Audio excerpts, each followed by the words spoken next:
Did you guys all have a good week and weekend?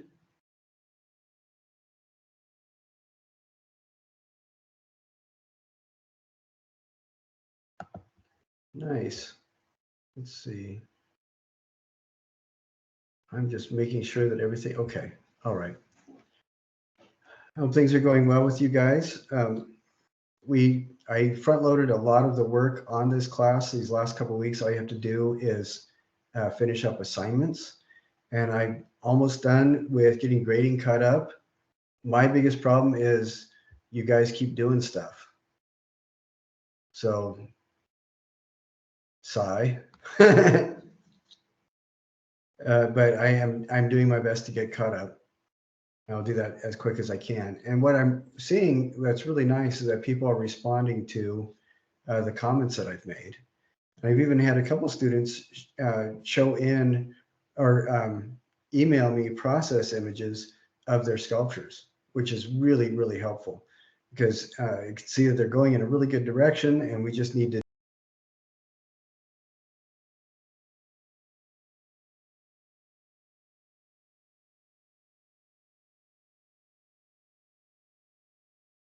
you will always get a higher grade. It's when you don't that you stay with the grade, and when you don't respond to my comments or anything like that, even to tell me that I'm wrong, you don't. The grade doesn't go up. I did have a student where the photos that she sent me, I was not very happy with. And when she explained what she was doing, she got more points just because the photos were just not as good as her description. They just weren't right. I have also had, not in this class, another class I'm teaching, one of the assignments was to do a copy of a work that I provided. So it was a drawing class. And one of the students turned in a screenshot of the sample that I had sent everybody. So sadly, they did not get any points. It's exciting when somebody can get a copy of masterwork so closely, but when the stains on the paper are identical to the image that I sent out, it borders on the incredible. It does not work. So I am going through, I am grading. I'm working to get that caught up as soon as I can. Every time I see stuff come in, I try to grade it. This last couple of days, internet has been a little bit odd. So I think that most of those situations are resolved. So I'm trying to stay on top of that. I want to give you guys as much time as possible to fix things. And like I've said, I am impressed that people are responding to the comments that I make and going through and fixing stuff. So that's really, really nice. We have a couple critiques to look at, and we have 2 PowerPoints to look at that people have done. And I wanted to talk about the final paper and just reiterate as well the final sculptural assignment. Okay.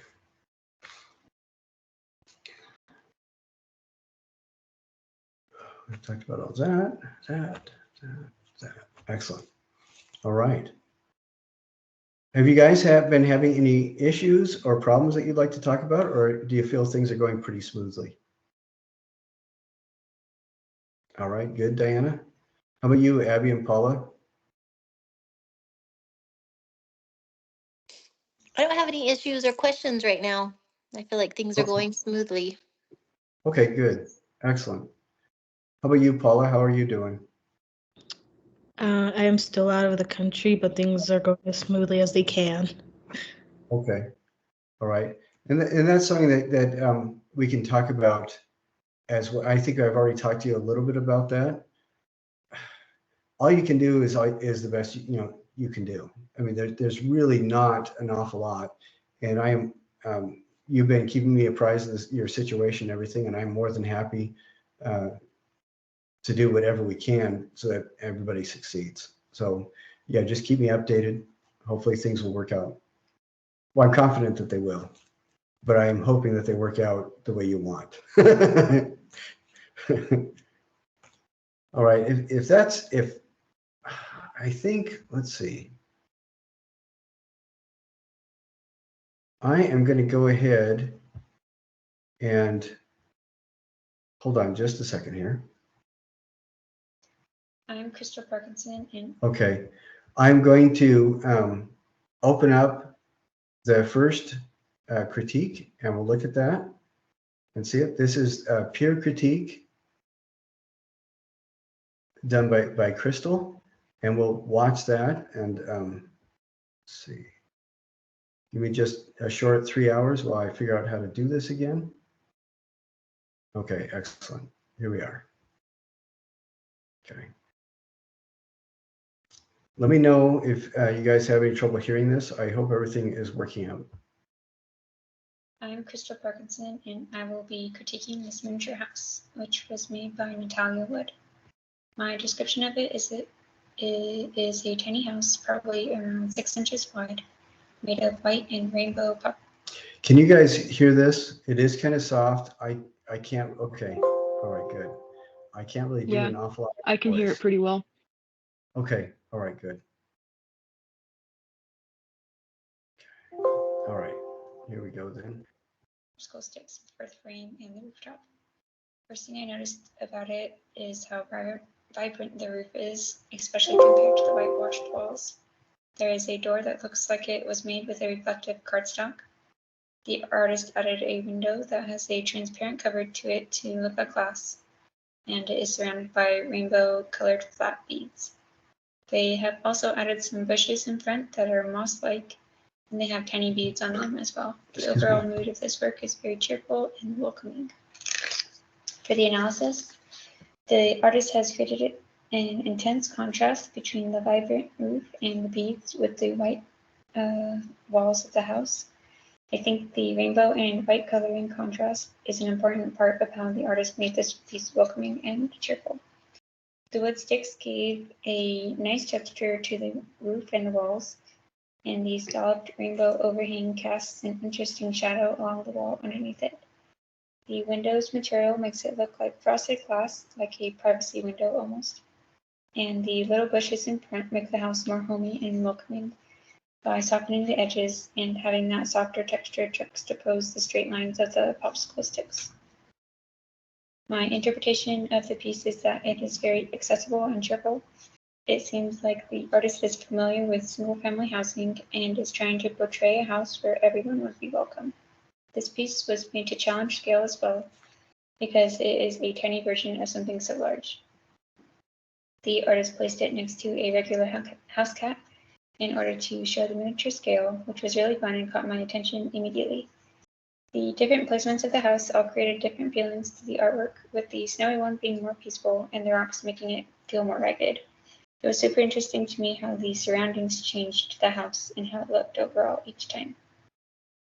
My evaluation of the piece is that it was an extremely successful work. The artist made a miniature house with varying colors and textures to add interest, and then placed it in different scenes to showcase it differently. I think it's a cute piece overall, and the artist did a great job following the assignment and capturing different photographs of their miniature house.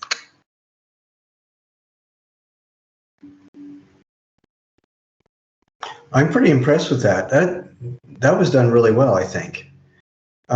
She had the list of each of the 4 steps she went through.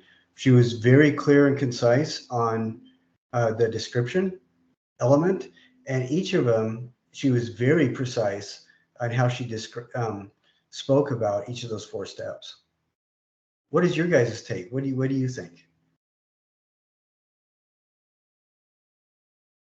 I agree, and I especially like how she touched on like the element of scale, with like the cat and everything. I feel like she did that very eloquently. Yeah, I thought that was really good where she talked about that, and then she talked about how she felt differently with each of the surrounding settings. Yeah, that was really well done. How about you, Abby or Paula? What do you guys think?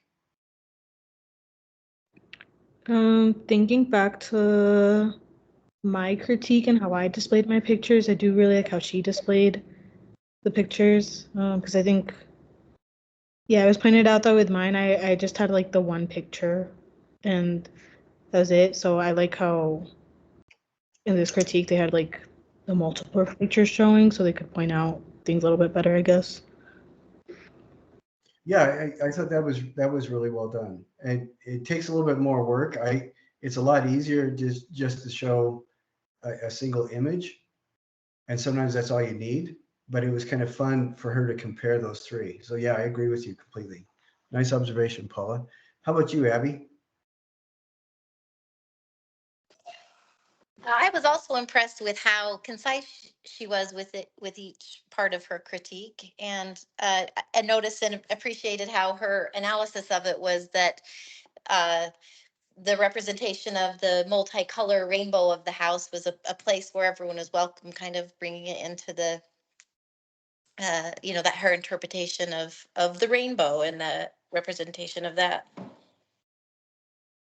Yeah, it was a nice personal touch. And one thing that was interesting to me too is, we've talked about how each of these 4 steps, you insert more of yourself into the critique.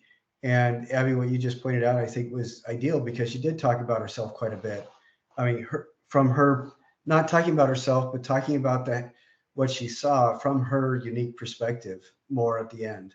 And I thought it was good to see that.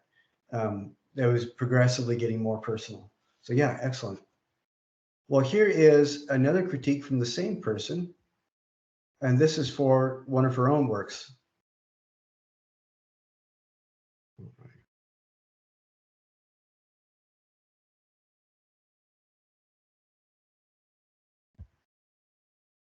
I'm Crystal Parkinson, and I will be critiquing my own work. My description of this work is that it is an abstract wire sculpture of a sea turtle. The dominant color is a dark bronze or black color for the lines. The first thing I notice is the spiral shell pattern along the back. There are hexagon outlines with independent spirals which push up out of the shell's base plane, which adds more dimension to it. The sides of the shell have lines in the shape of waves connecting the middle section to the base. The head is almost spherical, made of 2 main spirals moving away from each other and a vertically positioned circle structure to keep the form stable. The flippers are created with 3-dimensional spirals as well. The overall mood of the sculpture is childlike and playful because the proportions emphasize the head size, as if it is a child's stuffed animal. For the analysis, the shape was created with a wire that was presumably cut and bent into shape with a pair of clippers and pliers. It may have been bent with someone's hands, although it is a little thick, and there are scratch marks in some areas that indicate the use of metal pliers gripping it to bend it into shape. There are joints at the flippers that seem to allow them to move up and down, adding an element of interaction and movement. The stiff wire as a primary material affected the piece because it leaves larger spaces between the wire instead of filling it in to define the volumetric form, or having a soft cover on it, which would change the piece. My interpretation is that this work is accessible and easily recognized as a sea turtle. It is a conceptual sculpture, being an abstracted form of a sea turtle. I think the artist was trying to create a feeling of movement and flow with the wave-like lines along the sides of the turtle shell, tying the visuals to the ocean where the turtle lives. I think the artist was trying to capture the wonder that kids feel seeing turtles with the spirals and the spherical head that is upturned as if it's looking at us. For the evaluation, overall, I think it is a successful work based on the requirements of the assignment. It defines the volumetric form of the turtle with lines made with the wire. I think it does have intrinsic value as a fun and playful sculpture to remind us all to see things with a childlike sense of wonder. Thank you. I think that was another really good one. Same hallmark. She followed the same structure as the first one. And one thing I really appreciated was her precision when she was going through the analysis, talking about how there were scratch marks on the wire that were evident, that provided evidence that metal tools were used in addition to perhaps finger work. And I liked the how she pointed out that the head was oversized, which tied this in with the proportions of typical child animals, stuffed animals. What do you guys think about this one?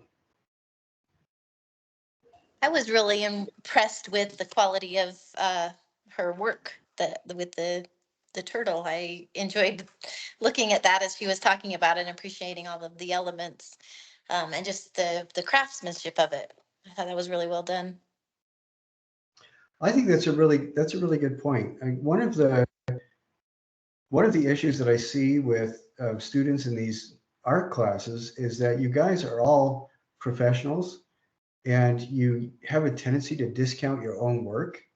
And so when you do self-critique, when you're on, I really appreciate it when I see that you're honest. And yeah, I am impressed with her craftsmanship, and I thought it was great that she was able to talk about that without being self-deprecating.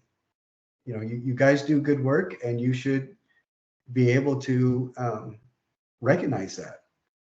Of course, you know, don't be a jerk about it. But I really appreciate it. That's a really good point, Abby. Thank you. How about you, Paula or Diana? I think she did a really good job at like pretending that piece wasn't hers because I could kind of when we got towards the end where you're supposed to put your own inflection into it, it really didn't sound like she knew what the piece was about. Instead, it sounded like she was making her own inferences about someone else's work. Yeah, she was able to remain detached, which is really good, and that is very hard to do. So yeah, excellent observation. How about you, Paula?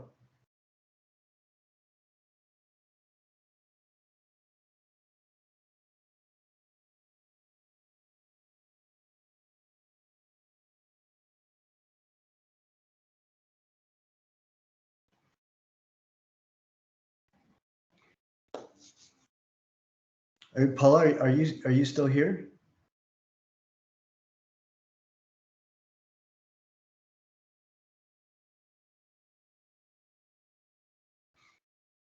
All right, then we will go on.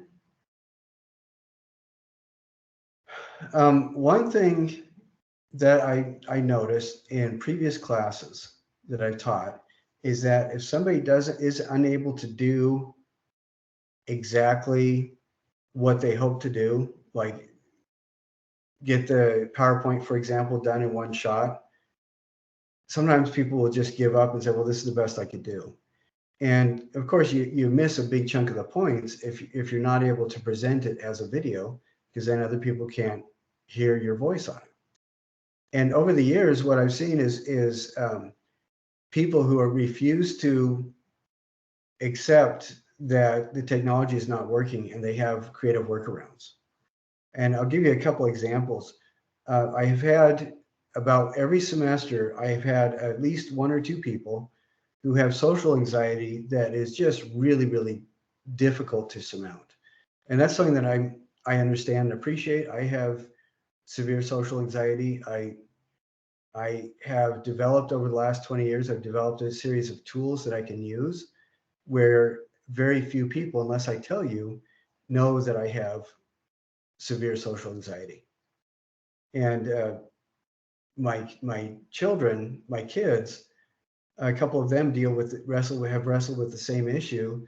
And by developing these tools, like one of them works at a store where she's interacting with customers all the time, constantly talking to them, and you'd never know with her cheerful disposition that she has never been a social butterfly. You know, that's just not who she is.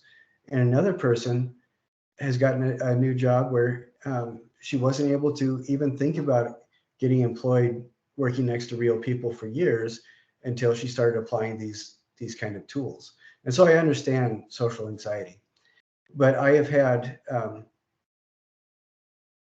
at least once a semester, somebody will turn in a project like a PowerPoint video where they have written a script and have somebody else read it for them. Last year, there's a young woman in the class who had her boyfriend read one of her scripts and had her dad read another one of the scripts. And it was really a little bit disconcerting to have a very masculine, raspy voice from a biker saying, "This is Courtney Blue. I am in this class," and I, you know, it's really, it's funny, but she was able to resolve the situation. She didn't have to record her voice.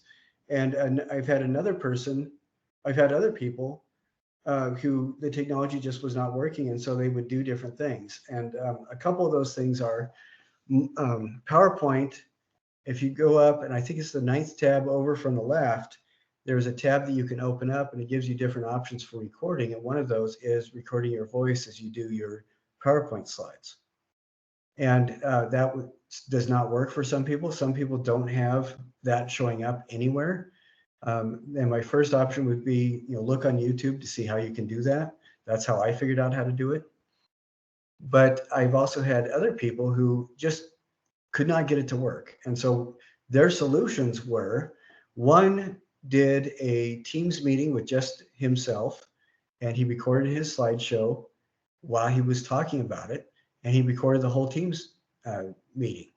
So it was just him, but he turned in that video of him talking to a non-existent crowd as he was doing screen share with his slides, and that worked perfectly. And I've had several people, the technology just was not working for whatever reason. So what they ended up doing is getting one of those, borrowing one of those little mini tripods for their phones and setting it up so the phone recorded their computer screen, and then they just switched the images manually while they talked about it into their phone and recorded the whole thing. So there are workarounds, and I am continually astounded by how creative you students are when you need to get something done, and it's just the technology is not working the way it's supposed to. So I really appreciate that. So if anybody listening to this recording is having difficulty with the technology and things are just not working, let me know, because there are workarounds that we can use to get it to work. And usually my first resort is to go to YouTube, and I don't know, usually I don't like listening to the 12-year-olds doing it because they're too hoity-toity, but most of the time you can find people that speak so you can appreciate what they're talking about. They're not too technical, and they can walk you through using the technology. And I was kidding about the 12-year-olds. I actually like listening. When kids describe it, I can understand it a lot better.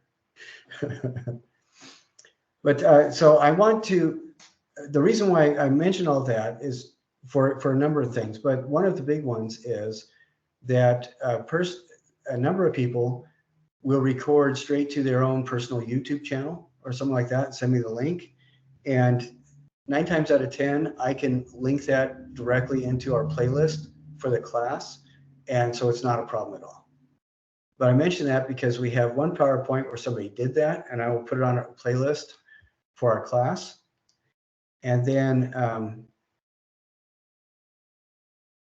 if that's something that you need to do, let me know, and I'm happy to get that on the playlist. Let's see.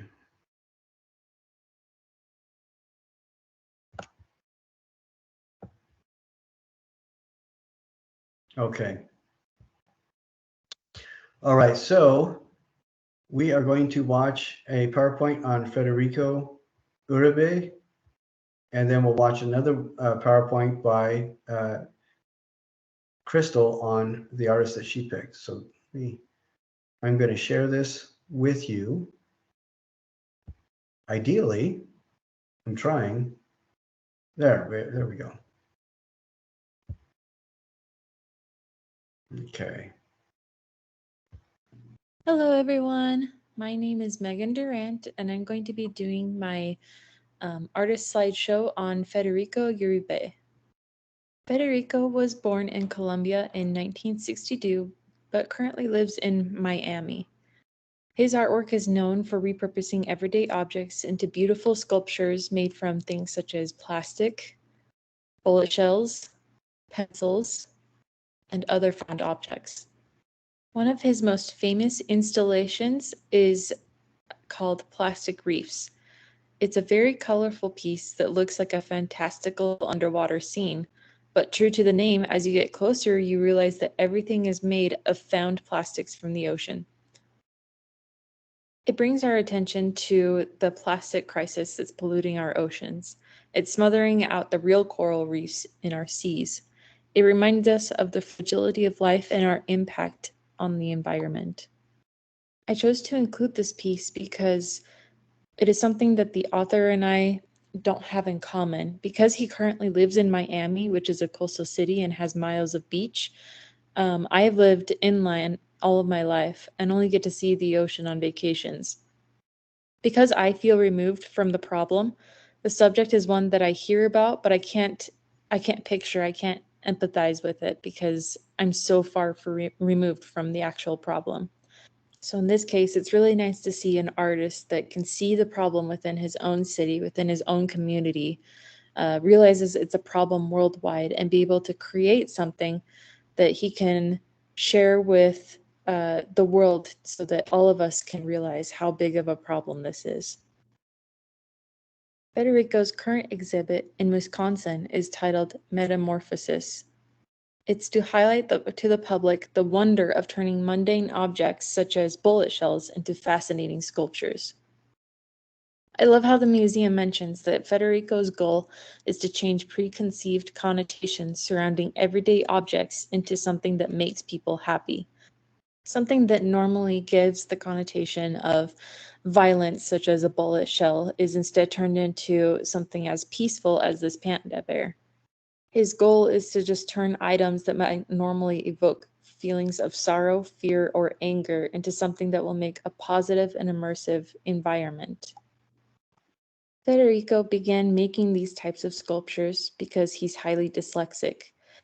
Because of this, he doesn't always see objects for their function, but rather he sees them for their texture or their color or their scale to visualize what he can use them for.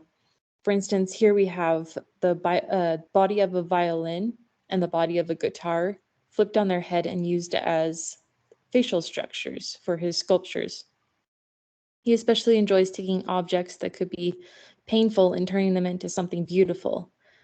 He also talks about how he likes to deconstruct things and show where they came from. For example, he would turn leather shoes into a cow or books into a sculpture of a tree. As we've seen consistently throughout this slideshow, Federico seems to be inspired by nature. Nature gives us so much beauty, and he wants to return beauty back to the earth as well.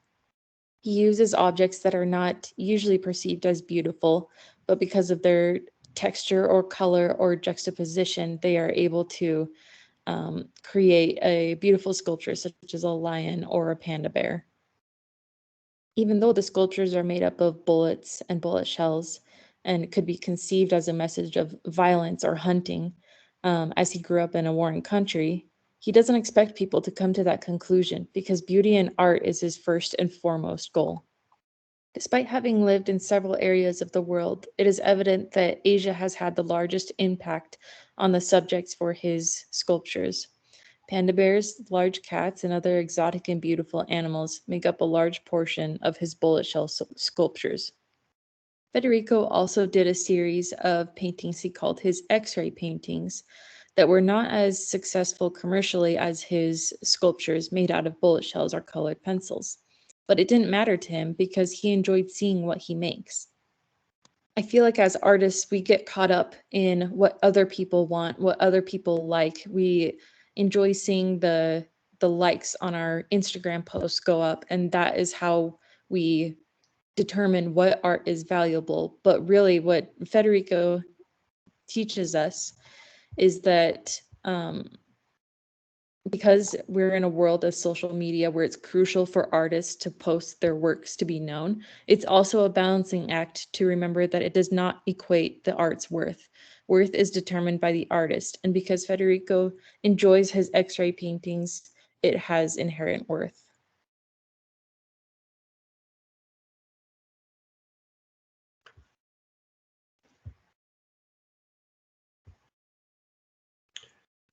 Give me just a second here. I'm trying to look up something. I really like that. I think that it was done really, really well.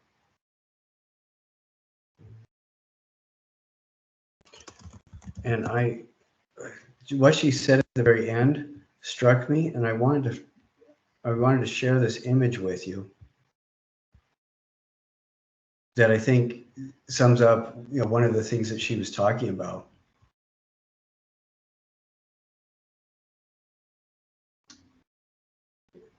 See this image here of the little boy? This is done by Banksy, and it's a little boy who has no comments, no likes, and no friends.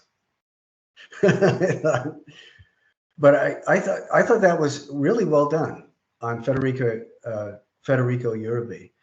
Some of the things that I liked about it is she talked about what made him as an artist different from her as an artist. That was really good. Another thing that she brought out was she kept talking about very personal elements of what she was saying. She kept personalizing the different reactions. Like we're talking about living in a landlocked area and never going to the ocean. And finally, his work connected her to the issue of plastic in the water, and pointing out just how interesting it was, and her personal responses to the fact that he would do happy artwork with bullets using that. And I thought those were really good observations. What kinds of things did you guys like about what she did? I appreciated how before she talked about not really connecting with the problem with uh, the ocean, that she actually discussed what the problem was first, showing that she had done her research and and that she identified with the artist, and then she followed that up with saying, I've lived in a landlocked area most of my life, and I think that I appreciate that she led with showing us that she had researched the artist and connected with him before talking about why it was a process to do that. Yeah, that is excellent. And this is something that I think is,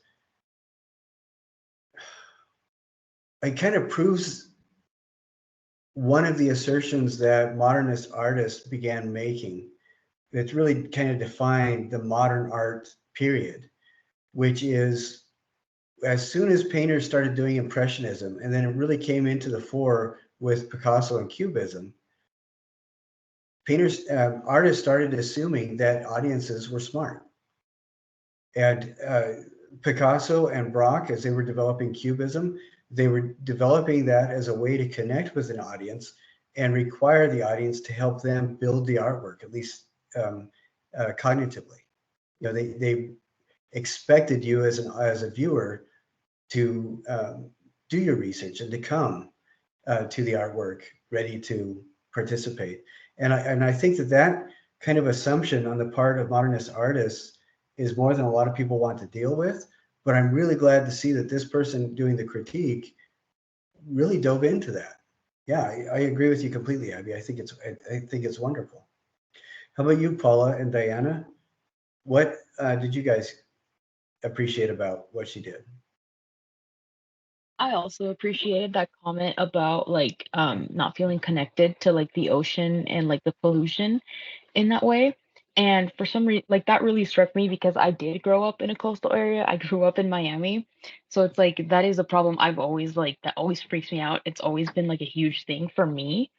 So like thinking about someone who's like never like that's not something that enters their mind very often, I guess, that shook me. That was like crazy to me.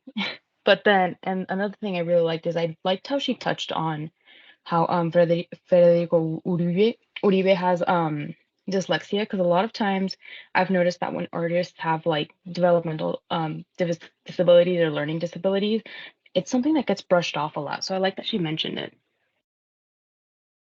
Yeah, that was really good. One thing that reminds me of is Henry Winkler. He's won all sorts of awards. He was Fonzie years and years and years ago, but he's really an established actor that people depend on.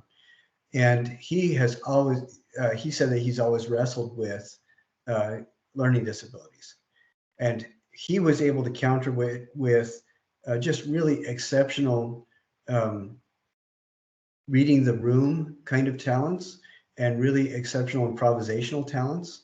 And people thought that he was just assumed he was super brilliant because he wasn't sticking to the script. And he said the reason is that he'd never read the script or he wasn't able to read most of it. And it is interesting to me that when somebody points that out, then the artist kind of gains another level of appreciation for them and their work. So yeah, definitely very good. How about you, Paula? What was something that you appreciated about that we just saw? I like that when she was talking about the differences between her and the artist, the focus was still on the artist. Like she didn't go too much into it about herself, but she said enough that we got the point she was trying to make. Yeah, that is an excellent observation. That was very good. And I like she didn't lead with, I am not like him because of this. She led with, one of the things that is different is that he does this and this and this. And yeah, and I really appreciate that, Paula. That's an excellent observation. All right, now we are going to, Crystal has done her artist research PowerPoint as well. And this is on David Nash. So we are going to look at this really quick here. All right, here we go.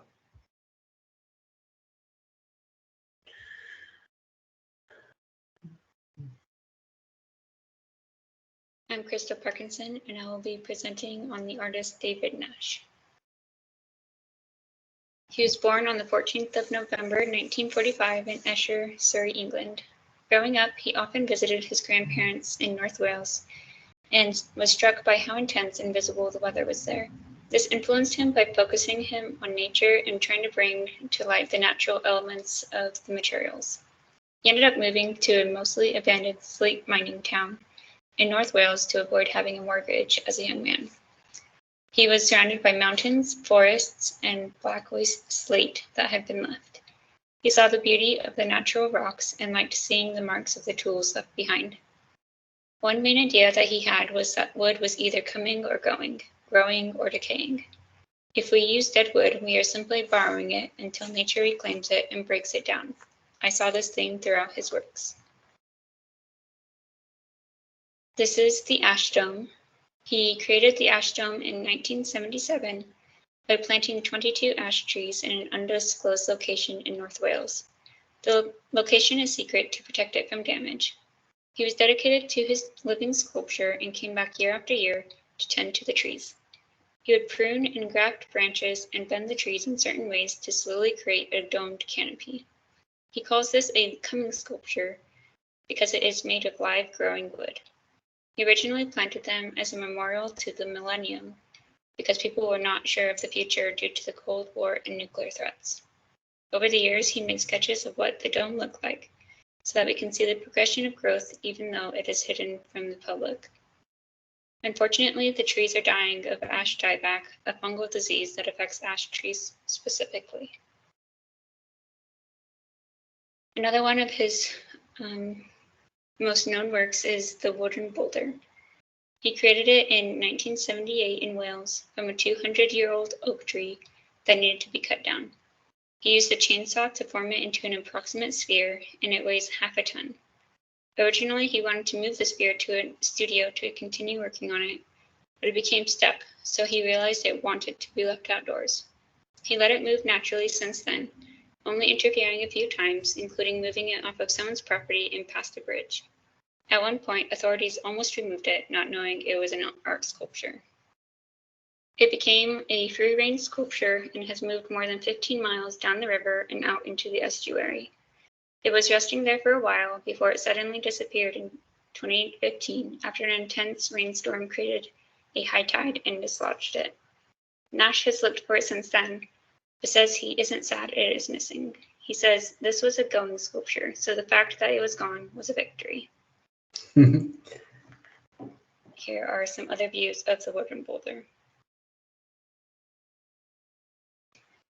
The cracking box is a sculpture about the nature of wood and how it cracks. He is letting the material lead him, not trying to dominate it.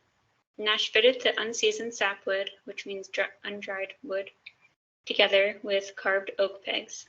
As the wood dried and split, the friction increased with the pegs, and they pulled it together. It seems like he tried to have the wood make a point about its own nature instead of trying to force it to be something else.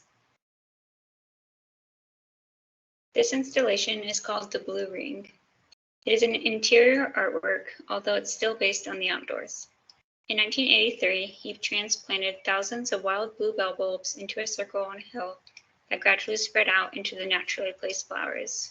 He was inspired by this, and he gathered thousands of the bluebell seeds by hand and poured them into a loose circle. He then mirrored that circle with one made of pastel on canvas, as seen in the picture. This installation is called Pyramid, Sphere, Cube, Pyramid. Nash often blackened wood using a blowtorch. In this installation, he used the burnt forms and made a rubbing on the canvas to mirror their exact shapes. Nash was interested in exploring geometric shapes in many of his artworks, and this one is a great example of him doing so. To finish off, here's my bibliography. Thank you.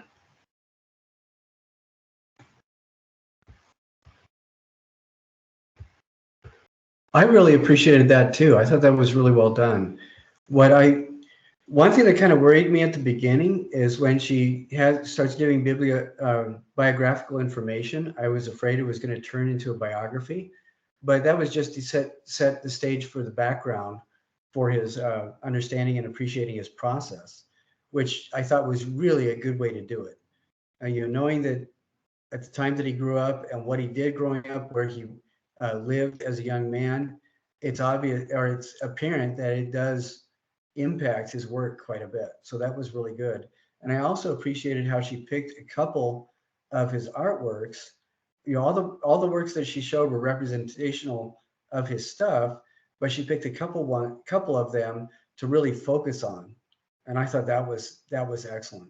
Especially about the coming and the going sculptures. I thought that was great. It's sad about the ashtrays and the fact that the wood boulder is gone is a success. I thought that was great. I love that.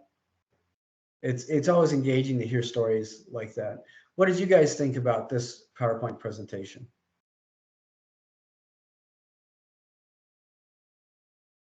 I really liked because it like this artist thing is obviously like wood. There's like some aspect of like trees or like wood products in all of his works. And I liked how she like reinstated that with every single piece by explaining like what each piece was made out of. Yeah, that was really good. And it was fun to see how she pointed out that he dealt with different facets of the woodness, if you will, of each sculpture. So yeah, excellent, very good. How about you, Abby or Paula? I like how everything on the PowerPoint was a talking point instead of reading everything word for word. If that makes sense. Oh yeah, absolutely. Yeah, that's an excellent point, because like I said, when with that first slide, I was thinking, oh no, it's going to be a biography. But you're right, she just used them as talking points, which is really nice because they serve to reinforce what she's talking about, but they don't define what she's talking about. And it was really good to hear her own perspective on the things that she was explaining. Yeah, excellent observation. How about you, Abby? I appreciated hearing and learning about the story behind the trees and the um, especially the one of her carving that out, or him carving that out of the tree. And and just listening to the story behind the art, it made me really think about that type of art and how unique that is, and that he is an artist and he's creating art, but that his type of art naturally decays and rolls down the mountain, and just kind of appreciating an artist, a nature artist, in that way. It made me reflect on that. Yeah, there aren't. I really like that point, because there are not very many artists that do this kind of thing. Andy Goldsworthy is one, Robert Smithson is another, but they are generally few and far between because most artists, if you make your living doing art, you've got to produce something that is interesting to potential buyers. And I like the fact that she stressed about some of these things are totally secret. He wouldn't tell anybody because part of the art was the process it was undergoing without looky-loos coming and disturbing everything. So yeah, I really like that. And it really made me curious, how he became a known artist without putting works out that he was having people come in to see and making money off of, and how you reach that status with doing art like that. So I was really interested in this one. Yeah, and it is intriguing. What does he do to generate income? And I thought that was absolutely fascinating. So it's very cool. I also like the fact that he had to intervene when good-hearted city workers were going to remove the boulder because they didn't know that it was an ongoing art piece. I thought that was kind of funny, and it does make you wonder too a little bit. Where is the final resting place of that boulder? Is it floating around the ocean somewhere? But every year there is somebody who tries to lobby the Utah legislature to get money to restore Robert Smithson's spiral jetty in the Great Salt Lake. And I'm grateful so far because every year that entreaty has been rejected. Robert Smithson, when he did that, it was kind of like what this artist that we just looked at. When he did that, one of the things he thought that made Utah so beautiful is that the landscape is constantly changing. Things are kind of melting into one another as they decay and rebuild. And so the point of making a gigantic three-dimensional petroglyph at the Great Salt Lake was he designed it to kind of fall apart over time, over years and years, to just become part of the actual Utah landscape. And so I think that, learning about another artist that does this kind of thing, like with the ash trees, with the boulder that kind of flowed down the river over 15 years, what's kind of neat about that is it's important to realize that sometimes the things that we don't necessarily understand are the things that are important to the artist making their work. And when we start thinking about their intentions and their hopes for the work, it helps to change our own perspective and expand it a bit. So I really appreciated that quite a bit. All right, well that's excellent. Hopefully next week, I'm confident that next week we will have more PowerPoints and presentations to look at as people turn these in. I wanted to share with you, if I can find it.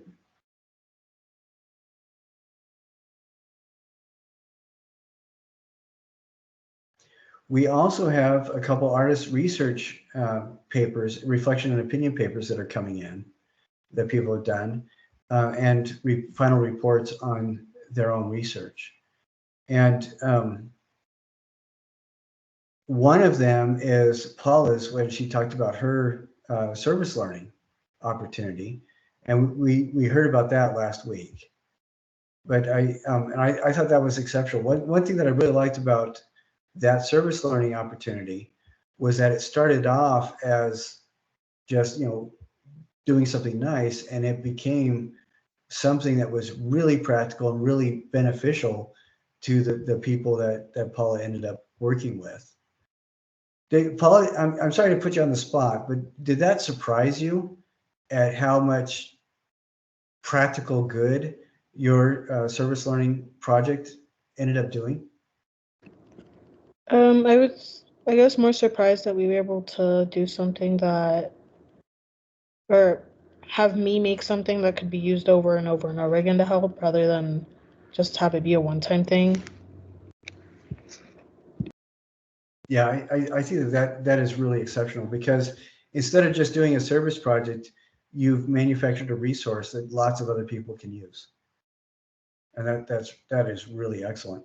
And I see that Diana turned in her opinion paper on sharing the shot. Who, if it is not obvious to everybody by now, sharing the shot is one of my heroes. And the person who presented on David Nash also turned in their artist reflection, artist research reflection. Those are looking really good. So this is making me happy because you guys are doing really good work on that. And it is, doing the artist research can be a massive pain in the neck. And one of the reasons we become artists is because we don't have a lot of confidence in our writing. And so the fact that you guys are doing this and you're doing such a good job is really is very impressive to me. One thing that you will, and this is a complete tangent, doesn't have anything to do with the class, but one thing that you will be required to do, if you haven't already, is prepare written materials for potential curators to have on file and refer to when they talk about your work. I did a couple internet searches on artist statements, writing an artist statement, and I found somebody, I cannot remember her name off the top of my head.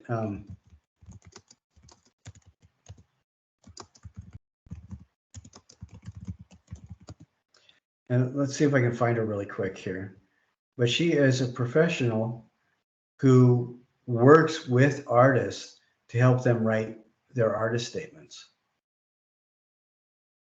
And I am not, I'm pretty, I hope that she's still doing her stuff. But let's see. Art Connect magazine is a really good resource for that. Professional Artists Institute is another really good resource. But if you guys are interested in learning more about writing an artist statement, let me know and I will look up and find that individual. One of the things that is difficult for us as we're doing research on artists is that, like I said, artists don't like talking about themselves much either. There are really rare exceptions, and there are artists who have been able to create a character that allows them to talk about themselves. So, okay, all right. Diana, I will find that and email it to everybody as soon as I can.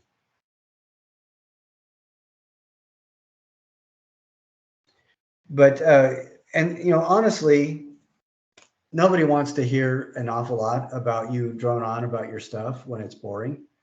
But what they do like hearing is why you do what you do. Like, for example, if you are excellent at quilting and you feel very strongly that everybody, even though in this world there's very few people that have the ideal home, everybody deserves to go home to a safe space, regardless of who they are, and that's one of your driving motivations for doing your quilt art, that's excellent to hear. And people want to hear that rather than, I use a sewing machine, this model number from such and such a company and this weight of thread, and do it. Nobody cares about that. Well, there are people that care about that, but nobody looking at the art is really interested in the technical. They're all interested in the story. Like when we talk about the different artists that we looked at today. And another thing that makes me very happy is that all of you guys are doing exceptional work at finding what that story is and sharing it. And that is almost as difficult as writing an artist statement. So I'm very happy with that. You guys are doing a great job. So we are closing in on the last 3 weeks of the course. Like I said, I am going through and grading like crazy. Hopefully everybody will get see all that soon. Again, if you are missing points, read what I'm saying and then go back and fix it and let me know that you've turned it back in, and I will take care of it right away, or as soon as I can. When you resubmit on Canvas, it almost always lets me know. When you submit as a comment, I'm not seeing those messages, and I don't know why, because I've done what the tech guys told me to do. So I don't know why. So if you add additional comments or different things like that, just email me and let me know, and I will get on it just as soon as I can and take care of that. All right. With the final sculptures, again, a little bit is okay. Well, no, a little bit is boring. More is okay and interesting, but a lot is really cool. I think last week I was telling you guys about the sailing at the Bellagio. The first day that you learn how to do stained glass, you can start making those forms that you see in that ceiling. The first day. They're not going to be spectacular or awesome, but I mean, anybody, the proof is anybody can do it. And the people that made that actually under Chihuli's direction were inmates on work release programs in the greater Las Vegas area. And so they were not lifelong professional glassblowers. So one or two of those like that, I mean, nobody really cared. Interesting story, yeah, whatever. 8 or 9, it's a little bit more interesting. But looking at that ceiling, there are well over 1,000 of these forms. And they're all sorts of different colors. There are all sorts of variations of different shapes. And that's when it starts becoming really impressive, really amazing. So think about that as you are working on your final sculpture. A little bit is boring, more is interesting, a lot starts becoming impactful. You know, if he had tried making those lions and pandas, Federico Uribe, with a couple bullets here and there for texture, who would have cared? But the fact that he made the entire thing, you know, all the texture came from the bullets, that becomes something really impressive to look at. And you start developing messages that may or may not be from the artist, but you start developing meaning as you look at it, because it is impressive enough and your mind can't accept that there might not be meaning behind it.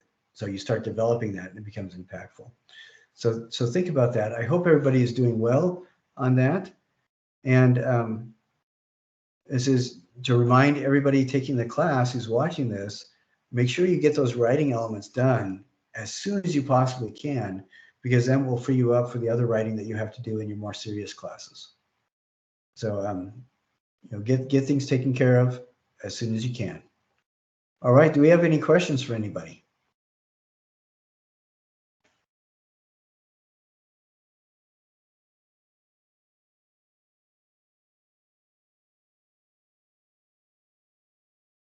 All right, if you guys are all good, then that is it. That's all I needed to cover tonight. So we're only about an hour or so. I hope I covered everything that I needed to do. If you guys do have any questions that occur to you lately, just later, just hit me up with an email and I will get an answer back to you as soon as I can. And in the meantime, I hope you guys have an absolutely wonderful weekend and week until I see you on Tuesday again. All righty? Sweet. Thank Thank you. you. See you next time. All right, we'll see you.